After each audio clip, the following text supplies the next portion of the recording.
Thank you very much indeed, Jeremy. It's 7:10 this Monday morning, and you are, of course, watching TV AM.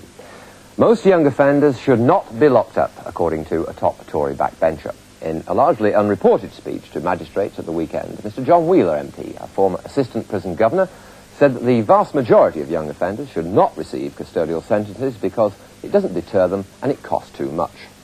The use of so-called short, sharp shock treatment was a central part of the Conservatives' Law and Order programme when they were elected back in 1979. What's more, a week ago, the Home Secretary, Mr. Willie Whitelaw, announced that a modified form of this tough regime was to be extended to the whole system of detention centres, despite research showing that harsh treatment of this kind had little effect when considering offenders' behaviour once they were released. Well, Mr. Wheeler is with me now. Mr. Wheeler, good morning to you. Good morning. Could you first of all just flesh out for us what you're saying? What are the facts and figures to support your argument that most young offenders should not be locked up?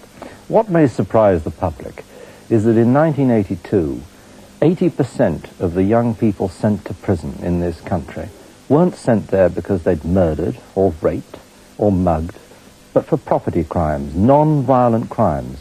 Some of them serious, of course, but most of them burglars and people who'd taken and driven away motor vehicles. So I'm not talking about people who've done things that the public are rightly concerned and worried about, but property crimes. And the other fact is that the custodial sentence they received in no way affected their subsequent behaviour. So in other words, it didn't actually do them any good, it didn't make them any better. Didn't make any difference at all. What are the facts and figures with regard to the cost of keeping young people locked up in that way, as opposed to perhaps treating them within society, letting them stay outside but receive various forms of treatment? Well, the financial costs of this to the taxpayer are very substantial. To lock a youngster up for about 12 months costs £10,000. To treat that same young person in the community costs about £300.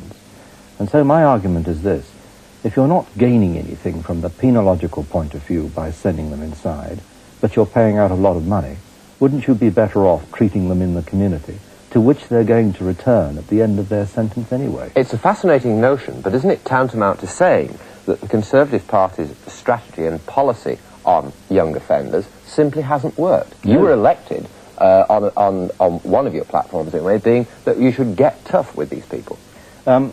We were elected to deal with crime.